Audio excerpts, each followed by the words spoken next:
the 20th century, the town of Cripple Creek, Colorado was booming with people working in the mining industry and those chasing the dream of getting rich.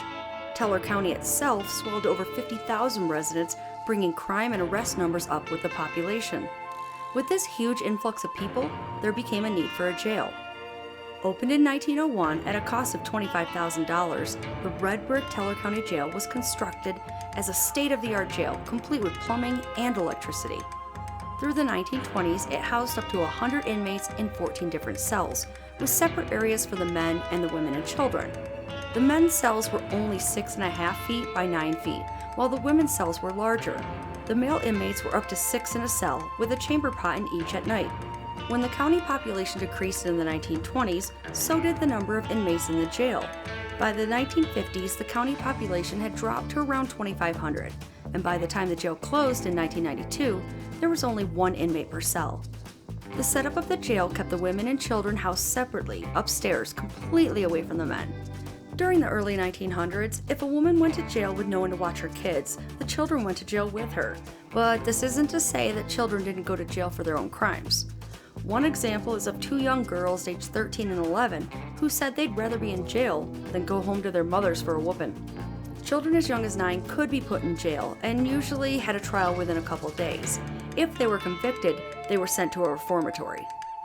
Over its 90 years, the jail housed lesser criminals serving their time while convicted felons were taken to the notorious Wyoming prisons. Their lesser crimes included theft, prostitution, drunkenness, and being caught with a concealed weapon, among other petty crimes. One of the most famous inmates to ever do a stint in the jail was William Harrison Demsey, better known to the world as heavyweight champion Jack Demsey, a name that, according to his biography, he first used while fighting in Cripple Creek. He was born in Colorado, and before becoming famous, he was arrested for petty larceny in Teller County and became an inmate of the jail in December of 1914 for a sentence of 30 days. Demsey, also known as Kid Blackie's accolades, included being ranked 10th on the Rings magazine list of all-time heavyweights and 7th among its top 100 greatest punchers. In 1950, the Associated Press voted him as the greatest fighter of the past 50 years. Demsey died in May of 1983 from heart failure. Another famous inmate was a member of the Wild Bunch. The Wild Bunch consisted of Butch Cassidy, the Sundance Kid, Kid Curry, Robert Curry, and other gunfighters. On June 2, 1899, they held up the Union Pacific train in Wilcox, Wyoming, and ran off with up to $50,000. Using an inflation calculator, that's over $1 million value today. The gang split up with Robert Curry, also known as Bob Lee, heading to Cripple Creek, where he found a job dealing poker at the Antlers gambling house. After Pinkerton men found mail from him in Cripple Creek to his mother, they headed to Teller County to arrest him. He was arrested with a pocket full of marked bills and spent time in the jail before heading to Wyoming. He was put in the jail's only solitary cell. Many murderers have had to stay in the jail as well. In 1974, the jailhouse murderer Robert Lee Harpool, a 24-year-old who admitted to killing 2 Colorado Springs teenagers after his insanity plea was rejected. He stayed for 14 months before going to the Colorado State Penitentiary.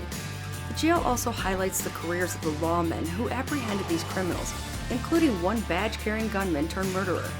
James Warford, originally James Lambert, became deputy sheriff and was charged with overseeing the pro-union town of Goldfield.